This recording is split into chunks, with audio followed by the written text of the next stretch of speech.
ಕರ್ತನ ಪರಿಶುದ್ಧವಾದ ನಾಮಕ್ಕೆ ಸ್ತೋತ್ರವಾಗಲಿ. ನಮ್ಮ ಕರ್ತನು ಒಡೆಯನು ರಕ್ಷಕನಾಗಿರುವಂಥ ಯೇಸು ಕ್ರಿಸ್ತನ ಹೆಸರಿನಲ್ಲಿ ನಾನು ನಿಮಗೆ ವಂದನೆಯನ್ನು ಸಲ್ಲಿಸುವವನಾಗಿದ್ದೇನೆ. ಪ್ರಿಯರೇ, ಈ ಒಂದು ಸಮಯದಲ್ಲಿ ದೇವರ ವಾಕ್ಯವನ್ನು ನಾವು ಧ್ಯಾನ ಮಾಡುವ ಈ ದಿನ ನಾವು ಧ್ಯಾನ ಮಾಡುವಂಥ ದೇವರ ವಾಕ್ಯದ ಭಾಗ ನಂಬಿಗಾಸ್ತಿಕೆಯ ಕುರಿತು ನಾವು ದೇವರ ವಾಕ್ಯವನ್ನು ಧ್ಯಾನ ಮಾಡುವುದಕ್ಕೆ ನಾವು ಹೋಗುವ. ಏಕೆ ಎಂಬುದಾಗಿ ನೋಡೋದಾದರೆ, ದೇವರು ನಂಬಿಗಾಸ್ತರನ್ನು ಆಶೀರ್ವದಿಸುವ ದೇವರಾಗಿದ್ದಾನೆ. ದೇವರು ನಂಬಿಗಾಸ್ತರನ್ನು ಹೆಚ್ಚಿಸುವಂಥ ದೇವರು ಆತನಾಗಿದ್ದಾನೆ. ನಂಬಿಗಾಸ್ತಿಕೆ ಮತ್ತು ನಂಬಿಕೆಯಿಂದ ಇರುವವರು ಮತ್ತು ನಂಬಿಗಾಸ್ತರಾಗಿರುವವರನ್ನು ದೇವರು ಹೇರಳವಾದಂಥ ಆಶೀರ್ವಾದದಿಂದ ಕರ್ತನು ತುಂಬಿಸುವ ದೇವರಾಗಿದ್ದಾನೆ.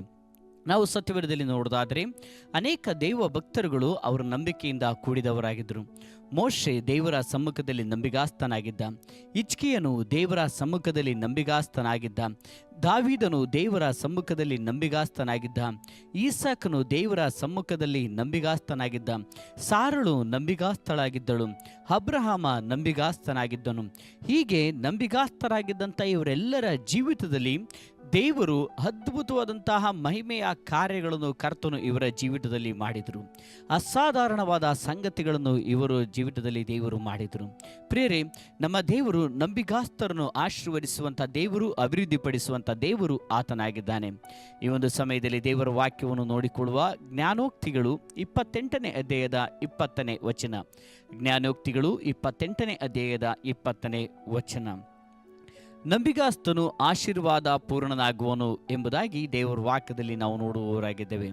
ನಂಬಿಗಾಸ್ತನು ಆಶೀರ್ವಾದ ಪೂರ್ಣನಾಗುವನು. ನಂಬಿಗಾಸ್ತನು ಆಶೀರ್ವಾದಕ್ಕೆ ಯೋಗ್ಯನು. ನಂಬಿಗಾಸ್ತನು ಆಶೀರ್ವಾದವನ್ನು ಹೊಂದುವನು. ನಂಬಿಗಾಸ್ತನಿಗೆ ದೇವರು ತನ್ನ ಆಶೀರ್ವಾದದಿಂದ, ತನ್ನ ಕೃಪಾ ವರಗಳಿಂದ ದೇವರು ತುಂಬಿಸುವಂಥ ದೇವರು ಆತನಾಗಿದ್ದಾನೆ. ಪ್ರಿಯರೇ, ದೇವರ ವಾಕ್ಯದಲ್ಲಿ ದೇವರ ಮಕ್ಕಳಾಗಿರುವಂಥ ನಮ್ಮ ಜೀವಿತದಲ್ಲಿ ದೇವರು ನಂಬಿಗಾಸ್ತಿಕೆಯನ್ನು ನೋಡುವ ದೇವರಾಗಿದ್ದಾನೆ. ನಾವು ನಮ್ಮ ಕುಟುಂಬದ ಜೀವಿತದಲ್ಲಿ ನಂಬಿಗಾಸ್ತರಾಗಿರಬೇಕು. ನಮ್ಮ ಸಂಸಾರದ ಜೀವಿತದಲ್ಲಿ ನಾವು ನಂಬಿಗಾಸ್ತರಾಗಿರಬೇಕು. ನಮ್ಮ ಸಭೆಗಳಲ್ಲಿ ನಾವು ನಂಬಿಗಾಸ್ತರಾಗಿರಬೇಕು. ನಮ್ಮ ಕೆಲಸ ಕಾರ್ಯಗಳಲ್ಲಿ ನಾವು ನಂಬಿಗಾಸ್ತರಾಗಿರಬೇಕು. ನಮ್ಮ ನೆರೆಯವರ ಮಧ್ಯದಲ್ಲಿ ನಾವು ನಂಬಿಗಾಸ್ತರಾಗಿರಬೇಕು. ನಂಬಿಗಾಸ್ತರನ್ನು ದೇವರು ಆಶೀರ್ವದಿಸಿ ಅಭಿವೃದ್ಧಿಪಡಿಸುವಂಥ ಕರ್ತನು ಆತನಾಗಿದ್ದಾನೆ. ನಾವು ಸತ್ಯವೇದದಲ್ಲಿ ನಾವು ನೋಡೋದಾದರೆ ದೇವರು ನಂಬಿಗಾಸ್ತರನ್ನು ಹೇರಳವಾದಂಥ ಆಶೀರ್ವಾದದಿಂದ ಆತನು ತುಂಬಿಸಿದಂಥ ದೇವರು ಆತನಾಗಿದ್ದಾನೆ. ಕೀರ್ತನೆಗಳು 101ನೇ ಅಧ್ಯಾಯದ 6ನೇ ವಚನ ಈ ರೀತಿಯಾಗಿ ಹೇಳುತ್ತದೆ. ಕೀರ್ತನೆಗಳು 101ನೇ ಅಧ್ಯಾಯದ 6ನೇ ವಚನ: ದೇಶದಲ್ಲಿರುವ ನಂಬಿಗಸ್ತರನ್ನು ಆರಿಸಿಕೊಳ್ಳುವೆನು, ಅವರೇ ನನ್ನ ಸನ್ನಿಧಿಯಲ್ಲಿ ವಾಸಿಸಬೇಕು ಎಂಬುದಾಗಿ ದೇವರ ವಾಕ್ಯದಲ್ಲಿ ನಾವು ನೋಡುತ್ತೇವೆ. ಪ್ರಿಯರೇ, ದೇವರು ನಂಬಿಗಸ್ತರನ್ನು ಆರಿಸಿಕೊಳ್ಳುವ ದೇವರಾಗಿದ್ದಾನೆ. ನಂಬಿಗಸ್ತರನ್ನು ತನ್ನ ಕಾರ್ಯಗಳಿಗೋಸ್ಕರ ಆತನು ಆರಿಸಿಕೊಂಡು ಆತನು ಅವರನ್ನು ಉದ್ಧರಿಸುವಂಥ ದೇವರು ಆತನಾಗಿದ್ದಾನೆ. ಪ್ರಿಯರೇ, ನಂಬಿಗಾಸ್ತರ ಜೀವಿತದಲ್ಲಿ ದೇವರು ಅದ್ಭುತವಾದಂತಹ ಕಾರ್ಯಗಳನ್ನು ಆತನು ಮಾಡುವ ದೇವರಾಗಿದ್ದಾನೆ. ನಂಬಿಗಾಸ್ತರು ಯಾರಾಗಿದ್ದಾರೋ ಅವರನ್ನು ಆತನ ರಾಜ್ಯದಲ್ಲಿ ಆತನು ಉಪಯೋಗಿಸುವ ದೇವರಾಗಿದ್ದಾನೆ. ನಂಬಿಗಾಸ್ತರ ಜೀವಿತದಲ್ಲಿ ತನ್ನ ಬಲವನ್ನು, ಪ್ರತಾಪವನ್ನು ತೋರ್ಪಡಿಸುವಂಥ ದೇವರಾಗಿದ್ದಾನೆ. ನಂಬಿಗಾಸ್ತರನ್ನು ದೇವರು ತನ್ನ ನಾಮ ಮಹಿಮೆಗೋಸ್ಕರ ಉದ್ಧರಿಸುವಂಥ ದೇವರು ಆತನಾಗಿದ್ದಾನೆ. ನಾವು ಸತ್ಯವೇದದಲ್ಲಿ ನಾವು ನೋಡಬಹುದು, ಅನೇಕ ದೈವ ಭಕ್ತರುಗಳು ಇದ್ದಾರೆ. ಹಿಜ್ಕೀಯನ ಜೀವಿತವನ್ನು ನೋಡೋದಾದರೆ ಹಿಜ್ಕೀಯನು ನಂಬಿಗಾಸ್ತನಾಗಿದ್ದ. ದೇವರ ಸಮ್ಮುಖದಲ್ಲಿ ಅವನು ಕಾಲವನ್ನು ಕಳೆದ. ದೇವರ ಸಮ್ಮುಖದಲ್ಲಿ ಅವನು ಜವಾಬ್ದಾರಿಯಿಂದ ಇದ್ದ. ದೇವರನ್ನು ಯಥಾರ್ಥವಾಗಿ ಅವನು ಹುಡುಕಿದ. ದೇವರು ಹಿಜ್ಕೀಯನನ್ನು ಹೇರಳವಾಗಿ ಆಶೀರ್ವದಿಸಿದರು. ಅವನನ್ನು ತನ್ನ ಕೃಪೆಯಿಂದ ತುಂಬಿಸಿದರು.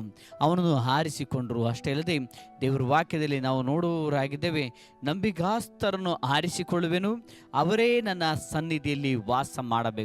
ಹಾಲೆಲೂಯ.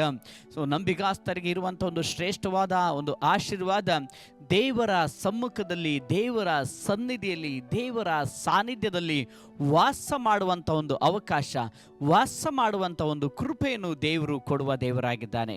ನಾವು ಸತ್ಯವೇದದಲ್ಲಿ ನೋಡೋದಾದರೆ ಸಾಮುವೇಲನು ದೇವರ ಸಮ್ಮುಖದಲ್ಲಿ ನಂಬಿಗಾಸ್ತನಾಗಿದ್ದ.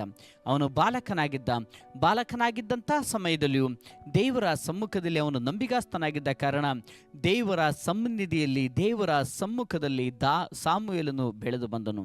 ಸಾಮುವೇಲನು ದೇವರ ಸಮ್ಮುಖದಲ್ಲಿ ಬೆಳೆಯುತ್ತಾ ದೇವರ ಬಲದಿಂದ ತುಂಬಿಸಲ್ಪಟ್ಟು ಅವನು ಕರ್ತನ ಪ್ರವಾದಿಯಾಗಿ ಮುಂದೆ ಸಾಗಿದ. ಪ್ರಿಯರೇ, ನಮ್ಮ ದೇವರ ಸಮ್ಮುಖದಲ್ಲಿ ನಾವು ನಂಬಿಗಾಸ್ತರಾಗಿರುವಾಗ ದೇವರು ತನ್ನ ನಾಮ ಮಹಿಮೆಗೋಸ್ಕರ ನಮ್ಮನ್ನು ಆರಿಸಿಕೊಳ್ಳುವ ದೇವರಾಗಿದ್ದಾನೆ.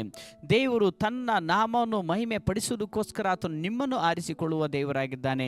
ದೇವರು ತನ್ನ ಶಕ್ತಿಯನ್ನು ತೋರ್ಪಡಿಸುವುದಕ್ಕೋಸ್ಕರ ಆತನು ನಿಮ್ಮನ್ನು ಆರಿಸಿಕೊಳ್ಳುವ ದೇವರಾಗಿದ್ದಾನೆ. ದೇವರು ತನ್ನ ಪ್ರಭಾವವನ್ನು ಲೋಕಕ್ಕೆ ತೋರಿಸುವುದಕ್ಕೋಸ್ಕರ ಆತನು ನಿಮ್ಮನ್ನು ಉದ್ಧರಿಸುವಂಥ ಕರ್ತನು ಆತನಾಗಿದ್ದಾನೆ. ನಾವು ಸತ್ಯವೇದದಲ್ಲಿ ನಾವು ನೋಡುವವರಾಗಿದ್ದೇವೆ. ನಂಬಿಗಸ್ತರ ಜೀವಿತದಲ್ಲಿ ದೇವರು ದೊಡ್ಡ ಕಾರ್ಯಗಳನ್ನು ದೇವರು ಮಾಡೋದನ್ನು ನಾವು ನೋಡ್ತೇವೆ. ಪ್ರಿಯರೇ, ನಮ್ಮ ದೇವರು ನಿಮ್ಮ ಜೀವಿತದಲ್ಲಿಯೂ ಆತನು ಅದ್ಭುತವಾದಂತಹ ಕಾರ್ಯಗಳನ್ನು ಆತನು ಮಾಡುವ ದೇವರಾಗಿದ್ದಾನೆ. ಪ್ರಕಟಣೆ ಪುಸ್ತಕ 2ನೇ ಅಧ್ಯಾಯ 10ನೇ ವಚನ ಈ ರೀತಿಯಾಗಿ ಹೇಳುತ್ತದೆ, ನೀನು ಸಾಯಬೇಕಾದರೂ ನಂಬಿಗಸ್ತನಾಗಿರು, ನಾನು ನಿನಗೆ ಜೀವವೆಂಬ ಜಯಮಾಲೆಯನ್ನು ಕೊಡುವೆನು ಎಂಬುದಾಗಿ. ಪ್ರಿಯರೇ, ದೇವರ ವಾಕ್ಯದಲ್ಲಿ ಪ್ರಕಟಣೆಯಲ್ಲಿ ದೇವರು ಹೇಳ್ತಾ ಇದ್ದಾರೆ, ನೀನು ಸಾಯಬೇಕಾದರೂ ನಂಬಿಗಸ್ತನಾಗಿರು, ನಾನು ನಿನಗೆ ಜೀವವೆಂಬ ಜಯಮಾಲೆಯನ್ನು ಕೊಡುತ್ತೇನೆ ಎಂಬುದಾಗಿ ದೇವರು ಹೇಳ್ತಾರೆ. ನಂಬಿಗಸ್ತರಿಗೆ ದೇವರು ಜಯವನ್ನು ಕೊಡುವ ದೇವರಾಗಿದ್ದಾನೆ. ನಂಬಿಗಸ್ತರಿಗೆ ದೇವರು ಬಿರುದನ್ನು ಕೊಡುವ ದೇವರಾಗಿದ್ದಾನೆ. ನಂಬಿಗಸ್ತರ ಹೆಸರನ್ನು ದೇವರು ಉನ್ನತ ಸ್ಥಾನಕ್ಕೆ ತೆಗೆದುಕೊಂಡು ಹೋಗುವಂಥ ದೇವರು ಆತನಾಗಿದ್ದಾನೆ. ಆದ ಕಾರಣ ನಮ್ಮ ಪ್ರತಿಯೊಬ್ಬರ ಜೀವಿತದಲ್ಲಿ ದೇವರ ನಂಬಿಕೆಯಿಂದ ನಾವು ತುಂಬಿಸಲ್ಪಟ್ಟವರಾಗಿ ದೇವರ ಸಮ್ಮುಖದಲ್ಲಿ ನಾವು ನಂಬಿಗಸ್ತರಾಗಿ ನಾವು ಜೀವಿಸುವಾಗ ನಮ್ಮ ಜೀವಿತವನ್ನು ದೇವರು ಆಶೀರ್ವಾದಕ್ಕೆ ಯೋಗ್ಯರೆಂದೆಣಿಸಿ ನಮ್ಮನ್ನು ಆಶೀರ್ವದಿಸುವ ದೇವರು, ನಮ್ಮನ್ನು ಅಭಿವೃದ್ಧಿಪಡಿಸುವ ದೇವರು, ನಮ್ಮನ್ನು ಉದ್ಧರಿಸುವಂಥ ದೇವರು ಆತನಾಗಿದ್ದಾನೆ. ಕರ್ತನ ಈ ವಾಕ್ಯವನ್ನು ಆಶೀರ್ವದಿಸಲಿ. ಆಮೆನ್.